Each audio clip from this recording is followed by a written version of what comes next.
Welcome back to the deep dive.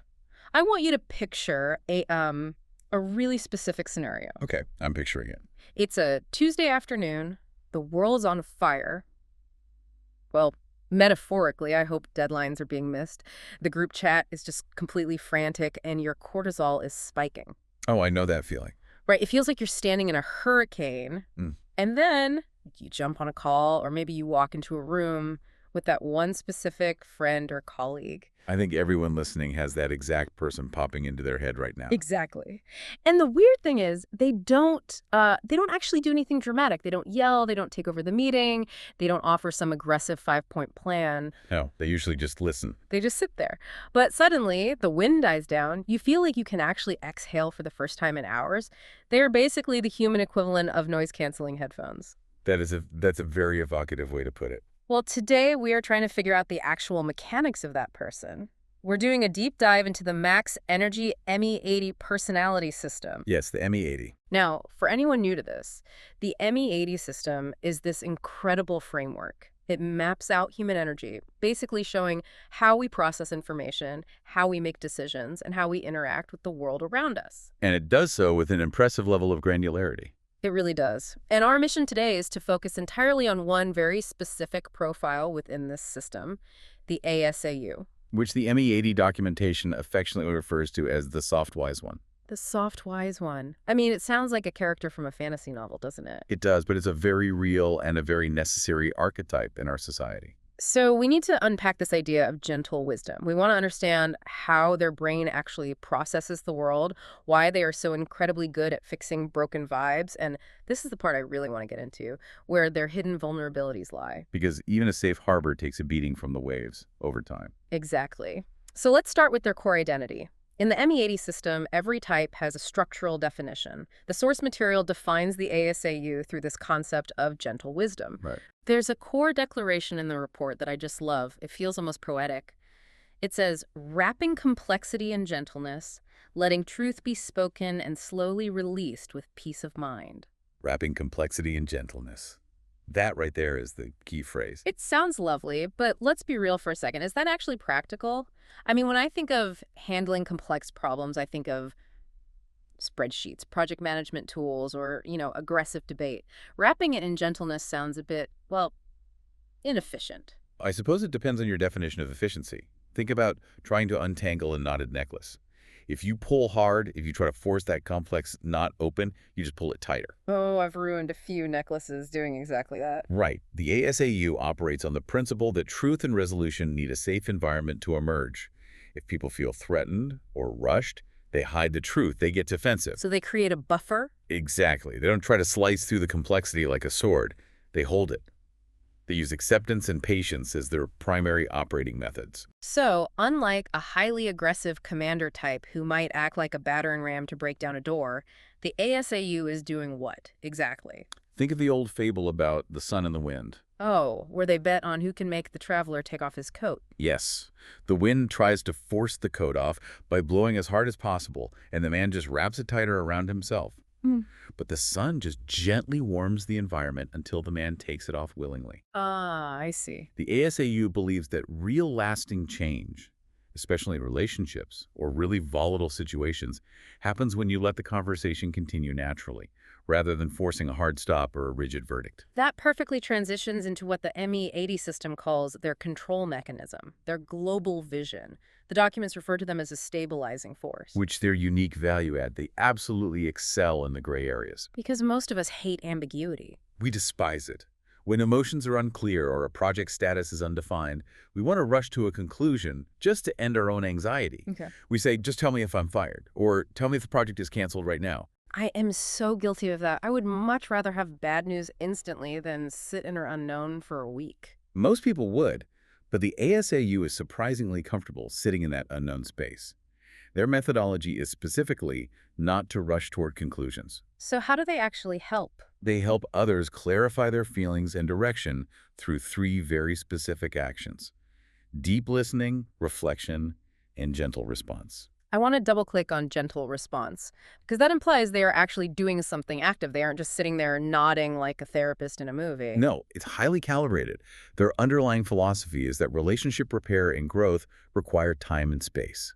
They fundamentally reject pressure. So you can't push them. If you push an ASAU or if they see someone else being pushed, they know instinctively that the result is going to be brittle. They believe if you give people enough space, the problem will eventually reveal its own organic solution. Okay, so if I'm having a total meltdown about my career, the ASAU isn't going to hand me a 5-step action plan to fix my life by tomorrow morning. Not at all. They're going to say, let's sit with this. Let's see what this anxiety is actually trying to tell us. They normalize the chaos for you until it becomes manageable. Which sounds amazing for me, the person in crisis. But for the ASAU, that sounds incredibly exhausting. It carries a heavy toll. We need to look under the hood to see how they manage it. The ME80 system uses this energy matrix, it's basically a radar chart, to explain their cognitive wiring, how the IP, IQ, and EQ layers operate. This is where the system gets a bit technical, but it beautifully explains the how behind their behavior. If you look at their energy chart, 3 things jump out immediately. Walk us through them. First, the intellect and action axis is very clear. People often mistake their slowness for a lack of sharpness. Do not make that mistake. They are highly intelligent. That's a really important distinction. Slowness doesn't equal confusion. Exactly. Second is their bearing capacity. This is a structural term in ME80 that basically means shock absorption. Their ability to handle stress or emotional weight is incredibly stable. They can carry a load that would completely crush other personality types. Wow. And the third thing? Their external rhythm leans heavily internal, meaning they process everything inside their own minds before anything ever shows on the outside. That internal rhythm seems crucial to why they appear so calm. But let's break this down into the 3 specific layers the system uses. Let's start with IP, the inner value layer. So IP is the engine. It's the deepest internal drive. For the ASAU, the function here is defined as direction sense initiates. Direction sense initiates. I have to say that sounds surprisingly assertive for a soft, wise one. It's not bossy, but it is highly directional. And that's the beautiful paradox of this type. Despite all their outward softness, there is a very clear, rigid internal compass. So their values are driving the ship. Yes, their values start the entire process. They know exactly where they're going. They might move gently, like a massive cruise ship slowly entering a harbor, but they're absolutely not drifting. They are steering. So they aren't just going with the flow, like a passive observer. No, they are navigating the flow. They just don't make a big, splashing spectacle out of it. They have a destination in mind, usually related to harmony or systemic resolution, and every gentle nudge they give the conversation is steering the room toward that exact point. Okay, they have a map. Now let's move up to the IQ layer. In ME80, this is the emotional activation layer. Basically, how does their brain turn on when it gets hit with an emotional stimulus? The function assigned to them here is experience and verification judgment. Verification? That sounds like they are running an audit on their feelings. It is almost empirical. When an ASAU feels a strong emotion, or when they see a strong emotion coming from you, they aren't just swept away by the raw feeling of it. What do they do instead? They immediately cross-reference it. They look back at their internal database of experiences. They ask themselves, have I seen this dynamic before? What happened last time this person got angry? Is this current feeling actually verified by past reality? So they are literally fact-checking their emotions in real time. Precisely. They are judging the present moment against past empirical evidence. This is exactly why they don't panic. Because they have historical data. Right. If you run into the room screaming that the sky is falling and the company is doomed, the ASAU checks their internal database, sees that the sky has never actually fallen before, and remains perfectly calm.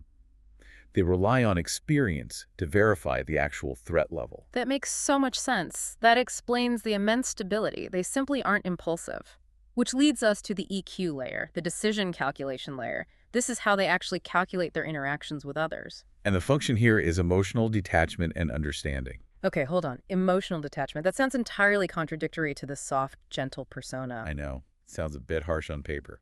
It sounds cold. If I'm pouring my heart out to a friend, the last thing I want is for them to be detached. You actually do want that. You just don't realize it.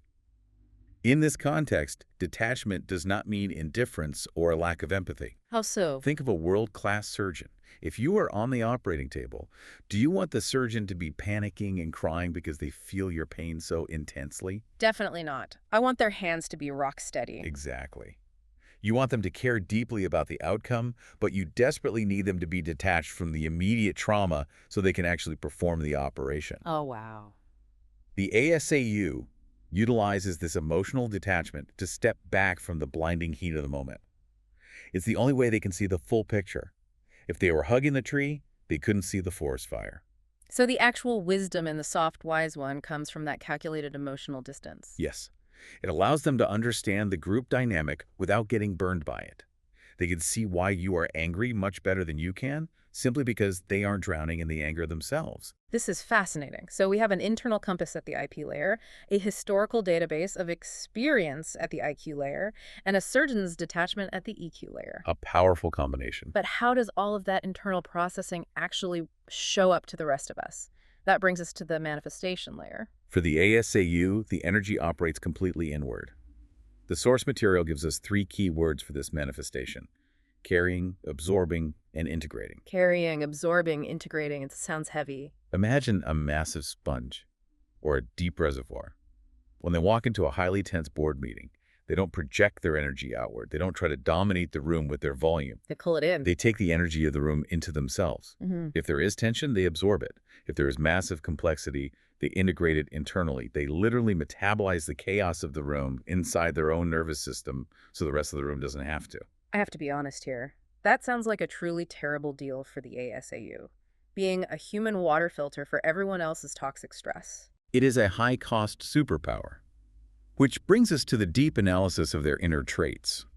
The report identifies their core trait as gentle receiving. Gentle receiving, meaning they take what we throw at them. Yes, they treasure gentleness above almost everything. They can take in heavy, complicated, sharp emotions from others and just soften them. Give me an example of how that works. Think about throwing a rock. If you throw a rock at a brick wall, it bounces right back and hits you. That's what happens when you argue with an aggressive, defensive person. Right. The energy reflects back. But if you throw a heavy rock into a massive pile of feathers, the rock just stops. The energy completely dissipates. The ASAU is the pile of feathers. They catch the sharp rocks that other people throw. But feathers can get crushed if you throw enough rocks at them. Every superpower in these personality profiles has a shadow side. What happens when you spend your entire life catching other people's rocks? The ME80 system identifies their shadow blind spot as the delayed self. The delayed self. That hits remarkably close to home. It's the ultimate risk of being the designated absorber. Because the ASAU is so constantly busy carrying others, waiting for the right time to speak, and processing everyone else's emotions internally to keep the peace, they routinely delay their own needs. So they just put themselves at the back of the queue? They don't just put themselves in the queue, they actively let everyone else cut in line ahead of them. They will wait far too long to speak their own truth because they are so preoccupied with helping you articulate yours. They prioritize the safety of the group over their own forward momentum. Exactly. It's a very selfless trap. They might delay crucial career moves, their personal self-expression, or even their overall life direction because they are busy holding space for someone else to figure theirs out. They become so incredibly adept at understanding others that they genuinely forget to be understood themselves. That is heartbreaking. But I want to explore this concept of holding space a bit more, especially in terms of social relations. The profile explicitly defines their interaction style as creating a safe field. The safe field is their hallmark. In a family dynamic or a tight friend group, the ASAU naturally becomes the designated sanctuary. People naturally flock to them whenever they feel misunderstood or vulnerable. I was reading the source material, and there's a great line here about this. It says, they let complicated people and matters gradually return to understandable places. Isn't that a beautiful way to phrase it? It really is. It makes me think of, when you pull a pair of headphones out of your pocket and they're just a knotted, impossible mess. Oh, constantly. And you hand them to that one patient friend, and they don't yank at the cords angrily. They just patiently loosen one little loop and then another until suddenly it's a straight line again. That is precisely what they do with other people's complicated emotions. They de-escalate the panic, they normalize the fear, they make things understandable again. They take the terrifying monster hiding under the bed and turn on the light to show you it's just a pile of laundry. I love that. But let's pivot to the workplace, because I think this is where they get critically undervalued. In corporate culture, we often reward the loud, aggressive leaders, the visionary who gets up on stage and screams about conquering the market. A safe field sounds really nice for a therapist's office, but does it actually drive revenue? What is the tangible business value of a soft, wise one? In a corporate setting, they are absolutely vital for two specific things: system repair and organizational stability. And to be clear, I don't mean fixing the IT network. You mean human systems? Exactly. At the end of the day, organizations are nothing more than complex webs of human relationships. When those relationships break down, when trust completely fractures, productivity grinds to a halt. It's because nobody wants to collaborate. Right. You can have the most brilliant business strategy in the world, but if the executive team secretly hates each other, they will not execute it. The ASAU is the person who repairs that organizational trust. They are the human glue. So let's imagine a company is going through a massive crisis. Say, a hostile merger or a brutal round of layoffs. Everyone is freaking out, looking for new jobs. The charismatic CEO is probably on a podium giving a bold speech. But what is the ASAU doing? The ASAU is the one in the break room, or quietly running one-on-one Zoom calls, actually keeping the high-performing employees from rage quitting. They are managing the fallout. Yes. They maintain the team's cohesion while the storm passes overhead. They work in quiet, far-reaching ways that rarely get recognized. You aren't going to see vibe maintenance as a line item on a quarterly financial report. Although it probably should be. It absolutely should be. Because if you let your ASAU go, you will suddenly find your employee turnover rate skyrocketing, the culture turning toxic, and management won't have any idea why it's happening. So if you are an ASAU listening to this right now, or if you're a manager trying to place one on your team, what recommended career fields actually fit this specific profile? Where do they genuinely thrive?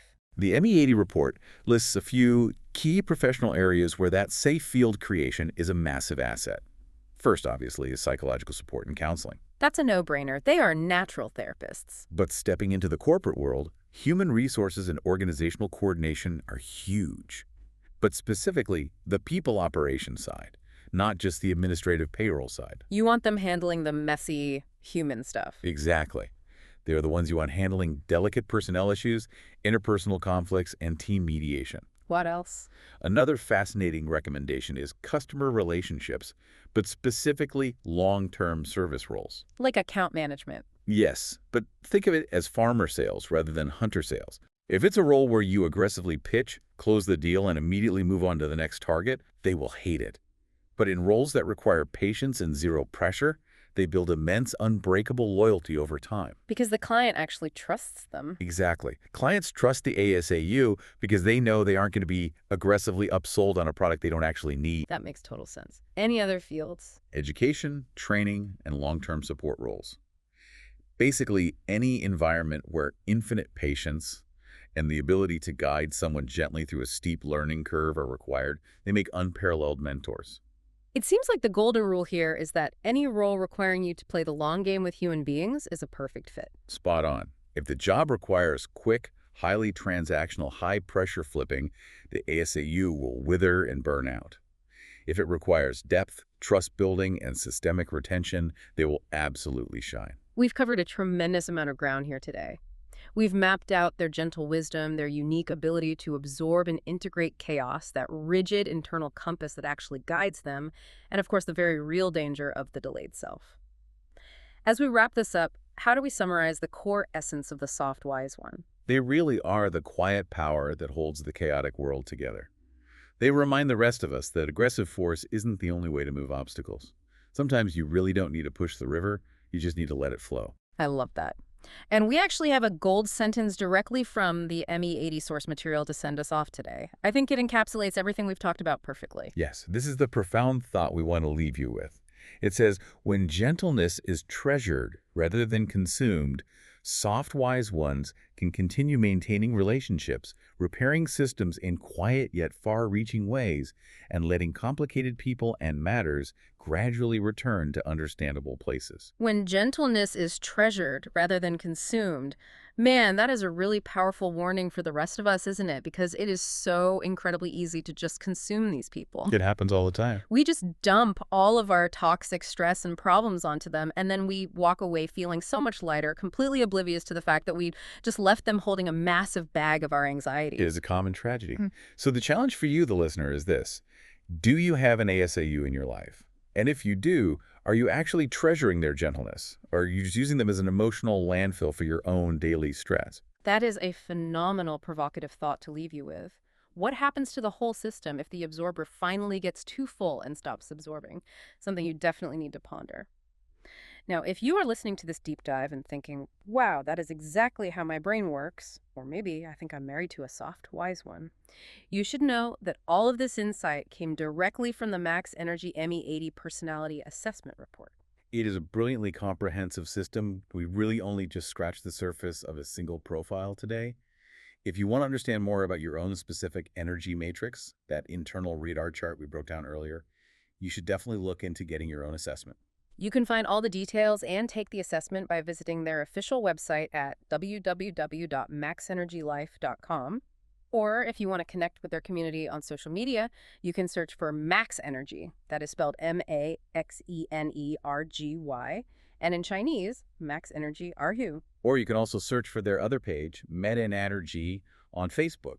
Highly recommended if you want to see the full radar chart and truly understand how all these beautifully different energy types interact with one another in the real world. It will definitely change how you view your coworkers and your family. Well, thank you for joining us on this deep dive into the soft, wise one. Whether you are the safe harbor yourself or you're just a battered ship desperately seeking shelter, we hope this conversation gave you a little more clarity on the hidden dynamics at play in your life. We'll see you next time. Take care, everyone.